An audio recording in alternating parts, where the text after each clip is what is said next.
Assalamualaikum warahmatullahi wabarakatuh.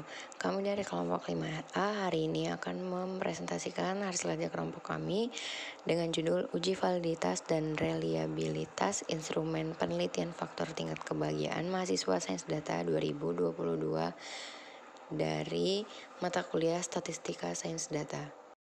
Kami beranggotakan 4 anggota. Yang pertama ada Nisrin Rafifa dengan NIM 122450052. Yang kedua ada Syarul Ramadan dengan NIM 122450013.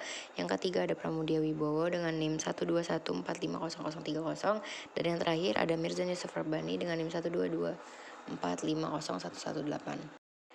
Uji validitas dan reliabilitas. Uji validitas bertujuan untuk melihat ketepatan pengukuran, sedangkan uji reliabilitas bertujuan untuk mengetahui sejauh mana instrumen tersebut dapat dipercaya. Penelitian faktor tingkat kebahagiaan mahasiswa Sains Data 2022 ini bertujuan untuk mengetahui faktor apa saja yang membuat tingkat kebahagiaan pada mahasiswa. Deskripsi data. Data kita menggunakan data primer yang penulis dapat langsung di lapangan melalui penyebaran kuesioner. Dalam hal ini, penulis menggunakan penyebaran kuesioner dalam pengumpulan data serta menerapkan metode simple random sampling. Tiap pertanyaan dalam kuesioner pada tabel diberikan kepada seluruh mahasiswa Sains Data 2022 sebagai sarana dalam uji validitas dan reliabilitas. Karena respon dari tiap pertanyaan merupakan data kategorikal, maka dilakukan tahap scoring atau memberikan nilai untuk setiap jawaban responden dengan sistem penilaian yang telah ditetapkan. Nah, pada slide kelima, dalam laporan ini kita menggunakan teknik pengumpulan data, yaitu yang pertama, kuesioner, yang berupa pengumpulan data yang dilakukan dengan cara memberikan beberapa pertanyaan tentang faktor-faktor tingkat kebahagiaan kepada beberapa mahasiswa Sains Data 2022. Dan yang kedua, kita menggunakan variabel penelitian, yaitu variabel dependen Y adalah tingkat kebahagiaan, sedangkan variabel X ada 6 yang kita sebarkan dalam kuesioner. Nah, pada slide 6 di sini ada metode analisis. Kita menggunakan 4 metode analisis, yaitu yang pertama observasi masalah, yang dimana tahap pertama yaitu identifikasi masalah. Langkah selanjutnya dalam observasi masalah adalah untuk mencari faktor yang mempengaruhi tingkat kebahagiaan mahasiswa Sains Data 2022.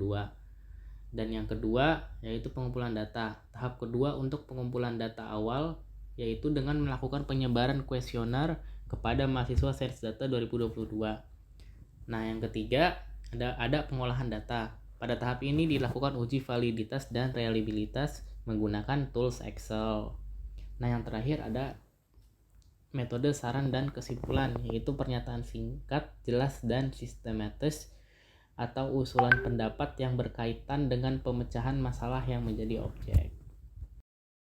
Pada slide ke-7 kita dapat melihat deskripsi data kuesioner, yaitu variabel Y adalah tingkat kebahagiaan, variabel X1 social support, variabel X2 yaitu kesehatan, variabel X3 apakah Anda memiliki hobi, variabel X4 yaitu minat di program studi, variabel X5 yaitu tingkat pemahaman materi perkuliahan, dan yang terakhir variabel X6 yaitu waktu luang untuk healing.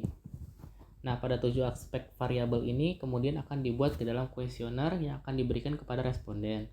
Indikator tersebut yang akan digunakan sebagai indikator untuk menentukan faktor tingkat kebahagiaan beberapa mahasiswa Sains Data 2022. Nah, pada slide ke-8 yaitu uji validitas. Berdasarkan hasil uji validitas pada tabel menunjukkan bahwa semua variabel yang mempengaruhi tingkat kebahagiaan beberapa mahasiswa Sains Data 2022 dinyatakan dan dapat digunakan untuk melakukan penelitian dengan nilai korelasi lebih besar 0,49. Dilihat dari 7 item pertanyaan terdapat 7 variabel yang menunjukkan nilai R hitung lebih besar 0,39 sampai dengan 0,7 pada R tabel 0,349 yang menandakan hasil dari uji validitas di atas menyatakan semua variabel valid. Nah, pada slide ke-9 ada uji reliabilitas, yaitu item pertanyaan faktor tingkat kebahagiaan dengan nilai acuan 0,6 dan Cronbach alpha 0,718 dan keterangannya adalah valid. Pada tabel menunjukkan reliability statistik terlihat nilai Cronbach alpha item tiap pertanyaan sebesar 0,718 dapat dinyatakan bahwa kuesioner telah reliable. Nilai tersebut didapat dari perhitungan menggunakan nilai variansi dari setiap variabel dan variansi dari nilai total. Kemudian gunakan rumus kedua yaitu variabel uji. Nah, hal ini sesuai dengan penelitian Dewi dan Sudaryo pada tahun 2020 yang menyatakan uji reliabilitas suatu instrumen penelitian adalah sebuah uji yang digunakan untuk mengetahui apakah suatu kuesioner yang digunakan untuk pengumpulan data penelitian sudah dapat dikatakan reliable atau tidak. Pada uji reliabilitas menggunakan analisis Cronbach alpha, jika nilai Cronbach alpha menunjukkan angka lebih besar 0,60, maka dapat disimpulkan bahwa variabel tersebut dapat dikatakan reliable atau konsisten dalam mengukur. Nah, pada slide yang terakhir yaitu kesimpulan. Dari data penelitian, hasil analisis dan pembahasan dapat ditarik beberapa kesimpulan bahwa 7 indikator variabel penelitian dilakukan uji validitas dan reliabilitas ternyata semua memberikan hasil yang valid dan reliable. Karena 7 variabel ini memiliki R hitung lebih besar dari R tabel yaitu dikatakan valid dan Cronbach alpha 0,718 lebih besar dari 0,6 dikatakan reliable. Indikator tersebut merupakan faktor yang mempengaruhi tingkat kebahagiaan yaitu social support, kesehatan, hobi, minat di program studi, tingkat pemahaman materi perkuliahan, dan memiliki waktu luang untuk healing. Terima kasih sudah menyaksikan presentasi dari kelompok kami. Kurang lebihnya mohon maaf. Wassalamualaikum warahmatullahi wabarakatuh.